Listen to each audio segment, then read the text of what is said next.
자, 오늘은 불가사의 14화 리뷰를 할 거고요. 세 가지 정도로 정리를 해봤습니다. 일단 첫 번째로는 이 오글태 대사가 굉장히 중요하다는 생각을 했어요. 저는 오글태가 여전히 단월과 상훈 사이를 이간질해서 이러한 일이 시작됐다고 생각을 하고 있거든요. 13화에서의 그 오글태의 대사를 보면 너한테 보여주려고 네 옆에 근원 본성을 이 단화를 이야기하는 건데 상훈에게 1000년 전에도 과거 민상훈에게 이런 이간질을 하지 않았을까라는 생각이 들었습니다. 그래서 오늘 14화의 이 대사를 보면 활은 버려질 거야. 자기가 소중하다고 생각했던 사람들에게 과거에도 그랬듯이 이런 말이 있거든요. 일단 과거에 그랬다라는 건 600년 전은 아닐 거라는 생각을 했어요. 과거에 물론 아빠가 버리긴 했지만 그 지금 막 이제 시호라든지 이제 도윤이라든지 그런 부분들을 봤을 때는 아들과 아내 같은 경우는 죽임을 당했었고 양아버지 또한 끝까지 자신을 보호하려다 죽임을 당했잖아요. 그렇다라는 거는 이 이야기는 왠지 1000년 전 단활이 과거에 자기가 소중하다고 생각했던 이 민상훈에게 버림을 받았다. 이런 생각이 들었습니다. 그랬을 확률이 더 높을 것 같다라는 생각이 들었어요. 그 다음 또 다른 대사를 보면 가족이라는 것에 집착을 할 뿐 그저 복수를 하고 싶은 것 뿐이에요. 1000년 전이나 지금이나 이런 대사가 있었거든요. 오글태가. 그래서 그저 복수를 하고 싶은 뿐도 그러한 전생 상훈에게 가진 감정이지 않았을까라는 생각이 들었습니다. 과거 단월과 상훈은 서로 사랑하는 사이로 이제 보여지는데 상훈은 사람을 사랑했다라는 걸 알 수 있거든요. 단월의 대사를 그때 보면 넌 그 작은 인간들에게 마음을 뺏겼다. 네 아이라도 되느냐? 요런 대사가 있어요. 그런데 요런 대사가 있고 나중에 보니까 눈물을 흘리며 상훈은 화를 찔렀고 손을 찔렀고 단알은 무수한 칼이 꽂힌 채 오글태와 함께 떠나는 그런 모습이 나옵니다. 그래서 제 생각은 이 오글태가 천년전 민상훈에게 단알의 본성에 대한 이야기를 하면서 이간질이 시작이 됐고 단알에게는 어떻게 이야기를 했냐면 인간을 사랑해서 이제 민상훈의 마음을 빼앗겨 너를 떠났다 이런 식으로 이간질을 했거나 또는 사람을 사랑하는 민상훈을 이 오글태가 이 마을 사람들이 데려감으로써 불가사리 이제 자신의 아들을 죽였다라고 그 당시에 생각하고 있었으니까 이 사람들이 이 민상훈을 공격하게 만들고 그리고 그 모습을 본 단알이 이제 분노해서 사람들을 다 죽이기 시작을 한 거죠. 하지만 그 또 다른 이간질이었던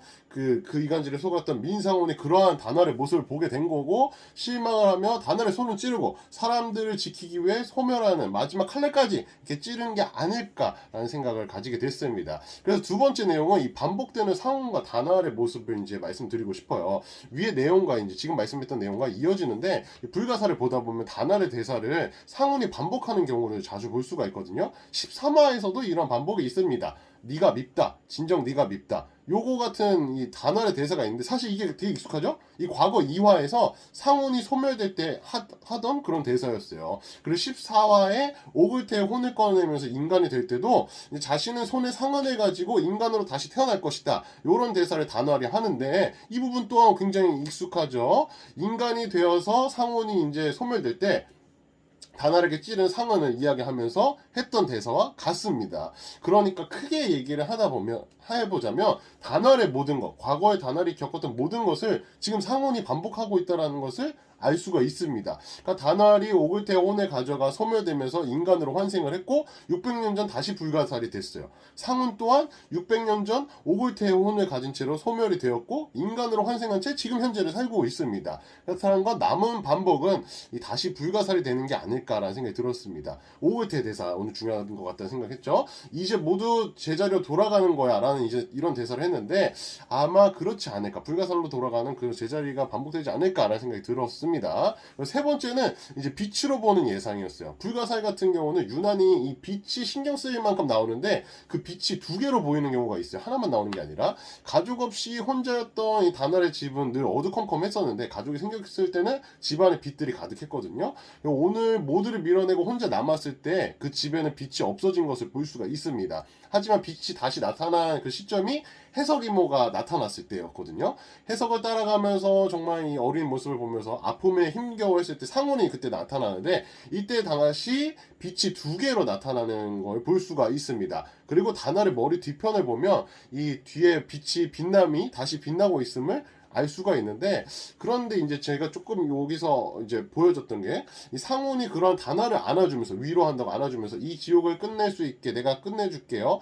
당신 가족을 지킬 수 있게, 지금 당신이 힘들어하는 게 싫으니까 내가 당신을 지켜줄게요 할 때 이 햇빛 하나가 사라지는 것을 볼 수가 있어요. 만약 이 장면을 의도한 거라면 상훈은 이 죽음을 맞이할지도 모르겠다는 생각이 들었습니다. 그러니까 하지만 이 상훈이 죽음을 맞이하는데 이 안아줬던 상훈에게 손을 내밀어서 단활이 이제 다시 한번 이제 상훈을 안아주거든요. 그 모습 이후로 다시 이 빛이 두 개로 되는 것으로 보아서 상훈이 불가살로 다시 살아나든지 아니면 모든 오해가 풀려서 제자리로 돌아가든지 이런 상황이 반복되지 않을까, 이런 상황이 나타나지 않을까라는 생각이 들었습니다. 해석 이모의 대사 중에 이제 보면 악기가 검은 구멍을 열었고 이제 검은 구멍을 닫으러 온다. 호는 반드시 주인에게 돌아간다. 이런 부분이 있었는데 악기 같은 거는 이 모든 사건의 시작, 원인, 오글태 본인일 것 같고 이 상훈에게 오글태 혼이 들어가 있는 상태니까 오글태에게 돌아가는 것으로 보여집니다. 그 혼 자체가. 그렇게 검은 구멍에 닫히고 이 과정에서 상훈이 죽거나 혼을 꺼내지는 그런 부분이 있지 않을까라는 생각이 들었습니다. 어쨌든 저는 개인적으로 상훈이 죽지 않았으면 좋겠다는 생각이 드는데 왠지 죽음을 맞이할 것 같기도 하고 불가사리 되려면 어쨌든 그런 과정이 필요하니까 이런 게 반복될 것 같아서 어떻게 받아들일 수 있을지 모르겠습니다. 어쨌든 어떻게 됐든 그냥 해피엔딩만 잘 내줬으면 좋겠다 싶어요.